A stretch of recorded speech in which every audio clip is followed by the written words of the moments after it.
Let's talk about how to win every argument, debate, negotiation, proposal, fight.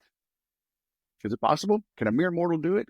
Can you do it part-time? Can you do it if you're small, large? Can you do it if you're uneducated, overly educated? Let's break it down. There's an attorney, his name is Jerry Spence, spelled with a G. He is widely considered one of the most successful trial and criminal attorneys in America. He has never once lost a criminal case, either as a prosecutor or a defense attorney. And he hasn't lost a civil case since 1969. How does he do that? I guarantee you, Jerry knows how to choose who to lose. Jerry knows how to disqualify. Okay. Sales, people will say it's semantics, but it is not. A salesperson's job is not to qualify. A salesperson's job is to disqualify. You have to pick your battles, especially online with the idiots and the trolls. People are not rational. They are not logical. They are driven by emotion. Most people, whether they're 30, 40, 80, they're really about a 15, 16-year-old. They just relive that year 10 or 20 or 50 or 80 times. They are emotionally stunted, emotionally immature. They are not great thinkers. And that's just life. Guess what? Jesus calls us sheep. Sheep are not very smart. It takes a lot of power, brain power, willpower, energy, focus, study, determination, commitment to develop the mind, your conscience. And so you have to understand that not everything is personal. These people online, they don't know you. So you have to disqualify people and opportunities so you know if they're worth your time, money, and effort. You know, attorneys, when they take a case on a contingency, that means they're fronting the cost.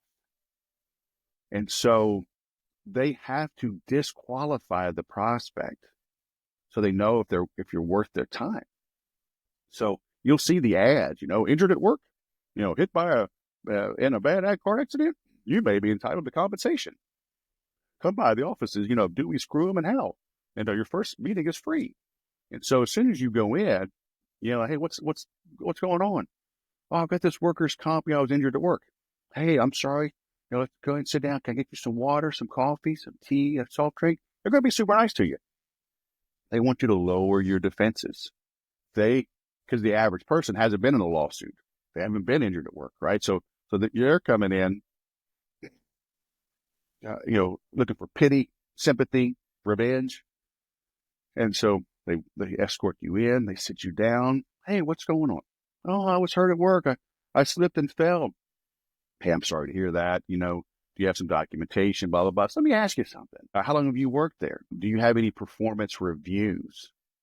How did you score on those? Did you have any open cases with HR? Have you filed a complaint before? Have you filed a lawsuit somewhere else before?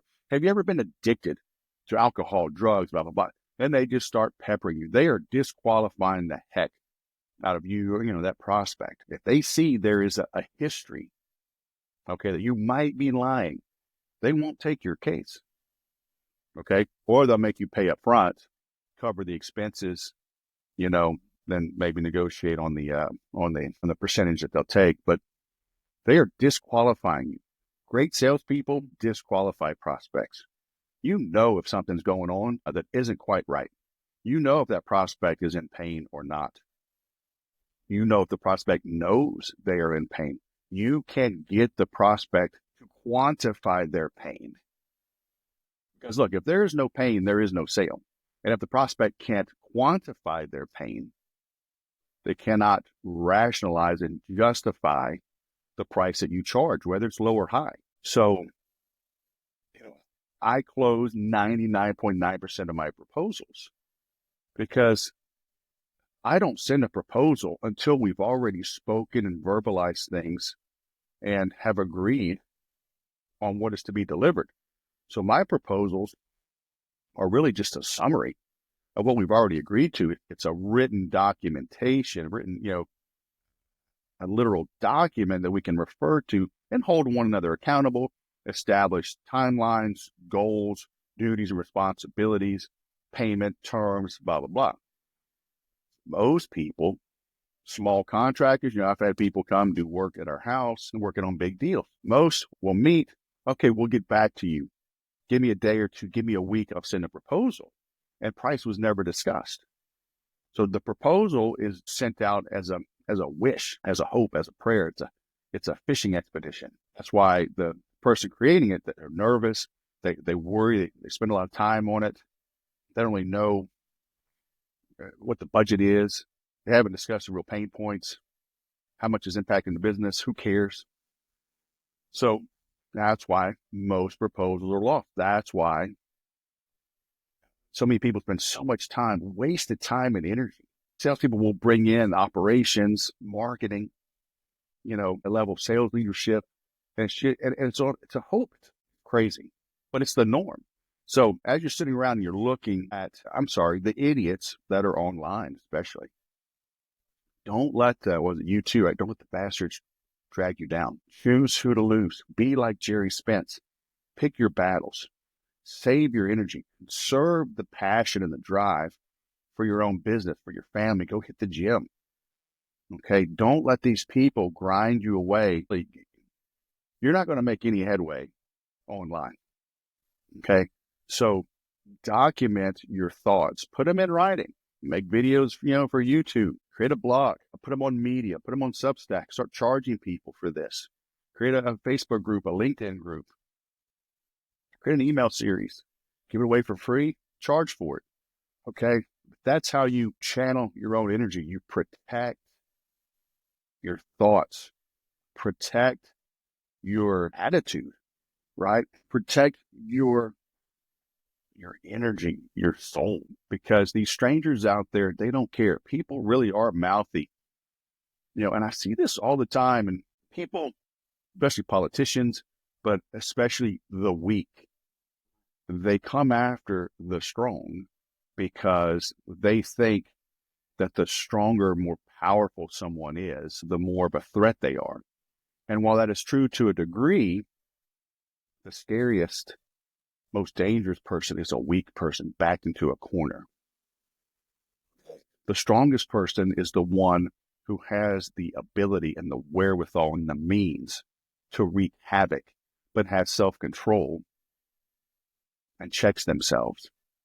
Since probably 2012, 2011, somewhere around that time frame, 2010, somewhere in there, I've had my CCW, so my concealed carry weapon permit. Here in California, it's not easy to get, but although in my county, it has been easy. So thank God for that. And as soon as I start carrying, I calm down. I calm down as a driver. I calm down in general, walking around, because I knew I was capable of inflicting great harm. And in the class, in the training, we go over scenarios. When should we? When are we allowed to pull our weapon? When are we allowed to use our weapon? And they showed us a lot of cases where somebody was justified in doing so, but their lives were still wrecked. So don't go about this lightly, okay? Then, since 2017, I've trained jiu-jitsu, and man, I'm a big guy. I've always been able to handle myself. And, but, I was almost 47 and I haven't been in a fight in decades.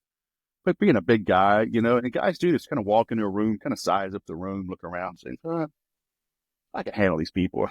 There's all these memes or studies, tweets, about what percentage of men think they could beat a bear or a lion with their bare hands. And a shockingly large number of people think they can. They're wrong. But it shows how crazy people are. But once I started training jiu-jitsu, I realized I didn't know how to fight. I was just a big dude. And, when I was in my 20s, I could see red and some bodies did hit the floor, but I was lucky. I was just big and aggressive. The few times that I fought, not like I was walking around looking for fights.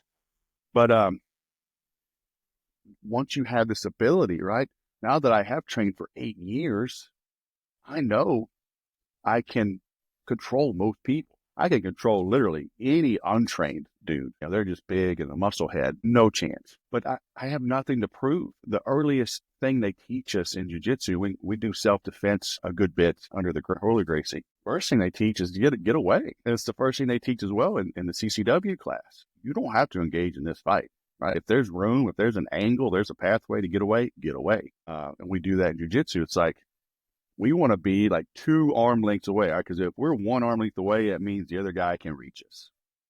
Euler talks about just, hey, keep your hands up, keep them, hey, how are you? I'm sorry, what is going on? So it's not an aggressive posture, but your hands are up. So you can protect against a cheap shot or something, but we're backing away. We're not approaching them. We're not closing that distance. We're backing up. Now, of course, you got to be careful. Could you trip on something? Now you're on the ground and a person's coming. That's the nice thing with jiu-jitsu. We learn to fight from being on our backs. But I digress. I'll make a video on that later. But we learn how to disengage, how to de-escalate things.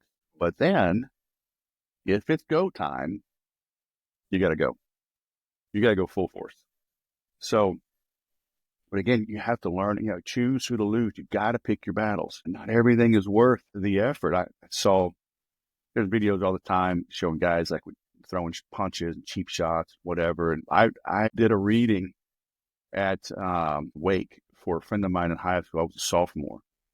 And there was a good friend of his, maybe even like a second or third cousin, that punched him. They were drunk at a party, high school party, punched him. Guy fell down, hit his head, did not knock him out right then and there. He was dizzy, of course, thought it was just from being drunk, went home, went to bed, did not wake up. So that was, 1985, 86.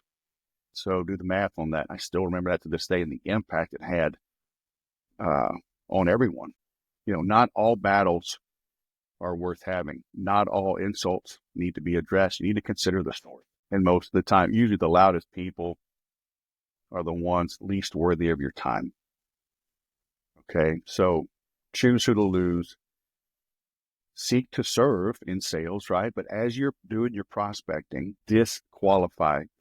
Because at any point in time, only a small percentage, 3, 5, 7%, whatever, a very small percentage of people you talk to are ready, willing, and able to buy right now today. Okay? If you sell tires, I don't care if you got the greatest tires in the history of the world. I don't care if it's buy one, get 10 free.